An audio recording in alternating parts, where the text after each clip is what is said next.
আমাদের উপর যে আক্রমণটা হয়েছে এটা আমার মনে হলো আক্রমণটা খুবই উদ্দেশ্যমূলক। এটা আমার কাছে মনে হচ্ছে না যে এটা একটা মারামারির মধ্যে কিংবা পিটাপিটির মধ্যে ঘটনা ঘটে গেছে। আমরা তো জীবনে এই ধরনের বহু ঘটনা ফেস করেছি তো আমরা, কিন্তু এই ধরনের একটা অমানবিক মানে আঘাত ওর আমার মনে হয় গলার উপরের মাথার যে অংশটা এটা বোধ হয় ভিতরে কী অবস্থায় আল্লাহ বলতে পারে। আমি দেখলাম যে যেটা রক্তপাত এখনও হচ্ছে মাঝে মাঝে নাক দিয়ে, তো অবস্থাটা খুব একটা ভালো আমার মনে হচ্ছে না। তো আমি আশা করব যে এই ঘটনা একটা সুষ্ঠু তদন্ত হওয়া উচিত এবং যদি উদ্দেশ্যমূলক হয়ে থাকে কী উদ্দেশ্যে তা কারা কেন করলো সেটা বের করা দরকার এবং তার একটা বিচার একটা হওয়া দরকার যদি উদ্দেশ্যমূলক হয়ে থাকে। তবে মারের যে ধরন যে প্রকৃতি দেখলাম এটা আমার মনে হয় না যে এটা খামাখাই হয়ে গেছে, এটা একেবারেই উদ্দেশ্যমূলক ছিল। যাই হোক, যেটা হয়েছে এখন আমরা কিছু করতে পারবো না।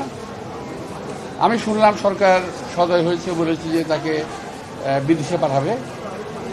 তো বিদেশে পাঠানো যে কথাটা শুনলাম খুব ভালো লাগলো, কিন্তু এখনো পাঠানো হয়নি, এটা আমার কাছে ভালো লাগলো না। এখন আমি জানলাম বললো যে আজকে এবং গতকাল এবং আজকে বন্ধের দিন ছিল। এই ধরনের একটা ঘটনায় বিশেষ ব্যবস্থায় তাকে বিদেশে পাঠানোর একটা প্রক্রিয়া করা উচিত ছিল বিশেষ ব্যবস্থায়।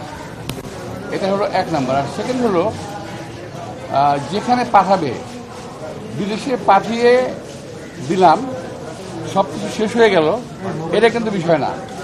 আমার বিষয় হলো ওর কোথায় ইঞ্জুরি হয়েছে, আমাদের দেশে ডাক্তাররা এটাকে বের করতে পেরেছে ওই ইঞ্জুরিগুলো কোথায় কোথায় হয়েছে, সেই ইঞ্জুরির ট্রিটমেন্ট বিশ্বের যে দেশে ভালো হবে আমি মনে করি সে দেশে নেওয়াটাই বেটার।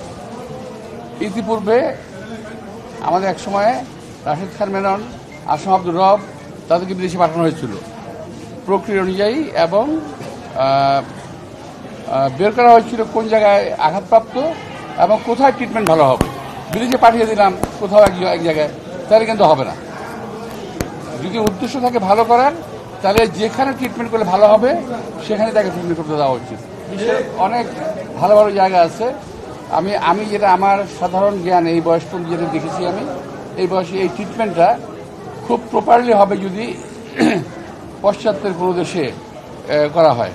বিশেষ করে এই ট্রিটমেন্টটা আমি এটা আমাকে আবার কি ভুল বুঝবেন না, আমি যতটুকু আমার জ্ঞান আছে তাতে বলছি এই ট্রিটমেন্টটা সবচেয়ে বেস্ট হবে যদি জার্মানিতে পাঠানো হয়। ওই সিঙ্গাপুর, ব্যাংকক এই সমস্ত ট্রিটমেন্ট আমি মনে করছি না খুব একটা ভালো হবে, বিকজ আমি সিঙ্গাপুরের পেশেন্ট, সিঙ্গাপুরে ট্রিটমেন্ট করি, ব্যাংকক আমি ট্রিটমেন্ট করি, দেখেছি আমি। তো যাই হোক, সরকার ভালো বুঝবে। আমি এটা আমার অ্যাডভাইস করলাম যে সরকার ভালো বুঝবে এবং যেটাই করুক তাড়াতাড়ি করা উচিত। দিন যাবে, ক্ষতি হবে। ওই যে পরিমাণ অ্যান্টিবায়োটিক পাচ্ছে এখন, এই অ্যান্টিবায়োটিক তার শরীরে বেশি দিন নিতে পারবে না। এটা আমার সামনে ডাক্তাররা আছে, আমি ওদেরকে আলাপ করেছি, তারা কথা বলেছে।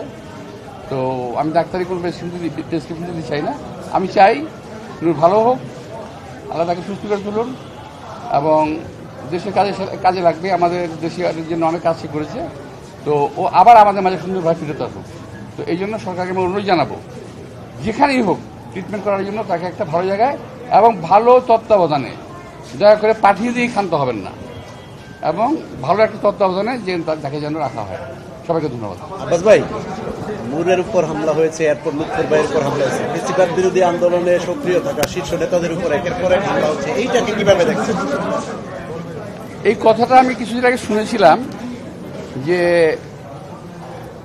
টার্গেট করে কিছু লোককে হামলা করা হবে, এটা বেশ কিছু মাসখানেক আগে শুনেছিলাম আমি।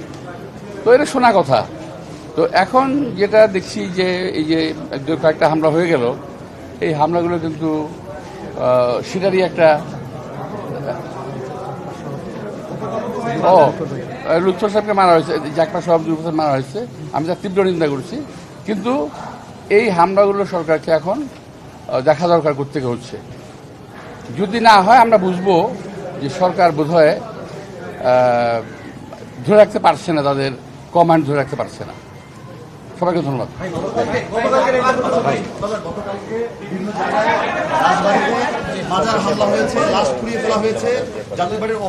আচ্ছা, আমি বলি আমি শোনেন, এটা সাবজেক্ট না, আমি লোকে দেখতে আসছি, এটা সাবজেক্ট। তবুও যেহেতু পত্রিকা আমিও দেখলাম বিভিন্ন ভাঙচুর হয়েছে, মাজার ভাঙা, কি মাজার, তারপর খানকা, এগুলো সব ভাঙাচুরি করা হয়েছে।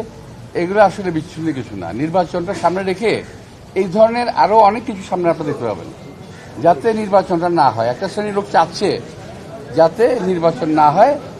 এবং আপনারা খেয়াল রাখবেন, সাংবাদিক থেকে আমি দেখবো, আমি সোশ্যাল মিডিয়ায় কালকে বিশ্বের একজন পরাক্রমশালী নেতার মুখের বক্তব্য শুনেছি।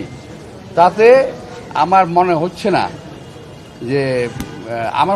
না এই দেশে একটা স্বাভাবিক প্রক্রিয়া আমরা যাচ্ছি, একটা অস্বাভাবিক প্রক্রিয়ায় দেশটা এগিয়ে যাচ্ছে।